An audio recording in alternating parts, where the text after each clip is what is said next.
En el mundo dorado del cine mexicano, donde las luces, los aplausos y las cámaras ocultaban más de lo que revelaban, existieron historias que jamás se contaron abiertamente, historias que se susurraban entre camerinos, que se transmitían de boca en boca entre maquillistas y tramoyistas, y que, por miedo o vergüenza, jamás fueron escritas en los periódicos de espectáculos.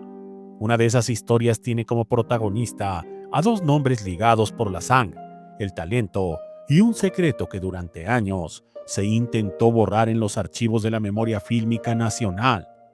Me refiero a Armando Sáenz y su sobrino, Freddy Fernández el Pichi. Pero antes de comenzar, quiero manifestarles que el objetivo de este canal es informarles a través de investigaciones en periódicos, revistas, libros e internet sobre la vida y obra, pero sobre todo aquellos aspectos que por algún infortunio padecieron estos grandes de la farándula, los cuales galardonaron el cine y la televisión mexicana. Por tanto, en ningún momento se tiene la intención de difamar o lastimar la imagen de estos grandes. Sin más, comenzamos.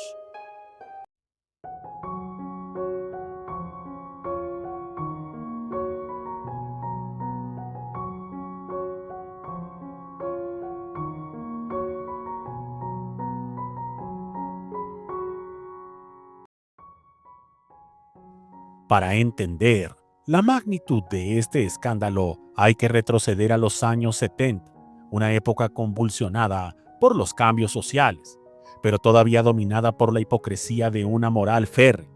Eran los días en que el cine mexicano se debatía entre su decadencia y la búsqueda de nuevas figuras que revivieran la gloria perdida de la época de oro. Freddy Fernández era uno de esos rostros jóvenes, populares, con aire rebelde y sonrisa carismática que conectaba con el público. Su fama venía de haber sido aquel muchacho pícaro y desfachatado que acompañó al inolvidable Pedro Infante en cintas entrañables como Ustedes los ricos o Nosotros los pobres. Armando Sáenz, por otro lado, era un actor de reparto, un rostro secundario pero habitual en decenas de producciones. Su carrera, aunque nunca alcanzó la fama de su sobrino, le había permitido vivir con cierta holgura y mantenerse dentro del medio. Era un hombre elegante, discreto, amante del arte y de las reuniones íntimas con la élite cultural de la época. Pero detrás de esa imagen de hombre serio y correcto se escondía una doble vida cuidadosamente protegida.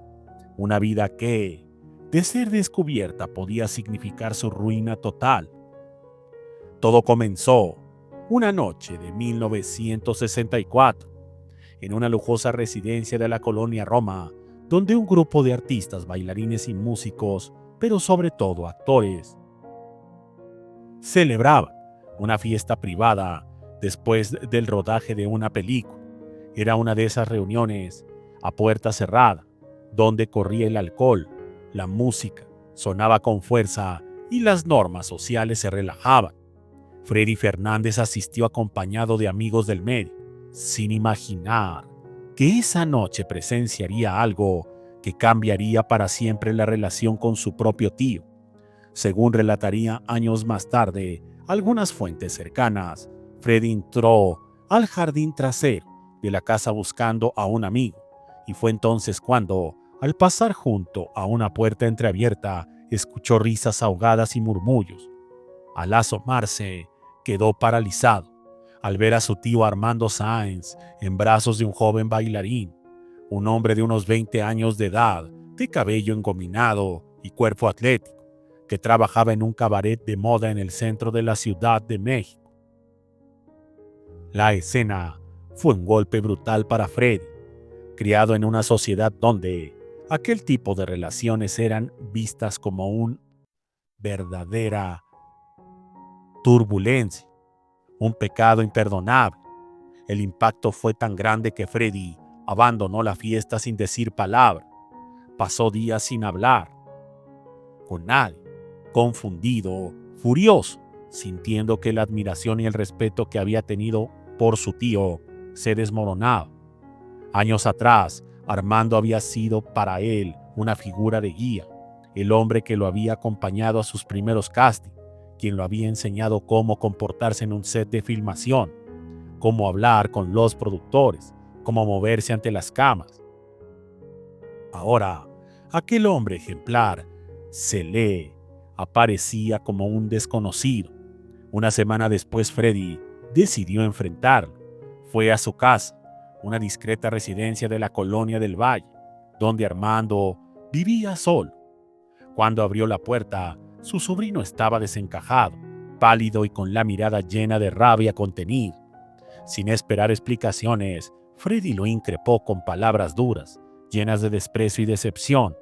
Le dijo que lo había visto, que lo sabía todo y que jamás volvería a considerarlo parte de su familia. Armando intentó calmarlo, le pidió que lo escuchara, que entendiera el peso de su soledad, las dificultades de vivir en una época que no perdona la diferencia. Pero Freddy no quiso oírlo.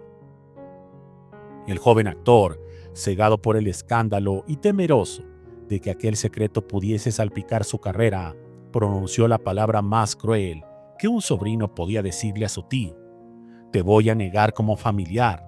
Desde hoy, nunca más digas que somos de la misma sangre. Aquella frase fue como una daga. Armando, dolido y humillado, se recluyó en sí mismo, dejó de asistir a reuniones, se alejó de los sets de filmación y comenzó a beber en exceso. Su sombra fue desapareciendo poco a poco de los créditos cinematográficos, y quienes lo conocieron en sus últimos años aseguran que se convirtió en un hombre taciturno y que, de alguna manera, la depresión lo estaba terminando por dentro. Esta confrontación, que no solo destruyó una relación familiar, sino que reveló las sombras ocultas detrás de un brillo del celuloide, terminó con todo. Dicen que en los camerinos más antiguos de los estudios Churubusco, cuando se apagan las luces y solo queda el eco del paso del tiempo, se escuchan algunos gritos precisamente de Armando, manifestando que fue víctima de una verdadera injusticia. Muchas gracias y hasta la próxima.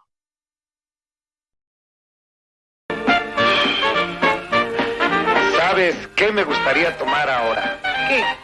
Un buen tarro de cerveza de barril. Te lo voy a servir. En efecto, ya hay genuina cerveza de barril embotellada. Corona se la ofrece en su regia y exclusiva botella, para que usted disfrute el placer de la cerveza en su máxima plenitud.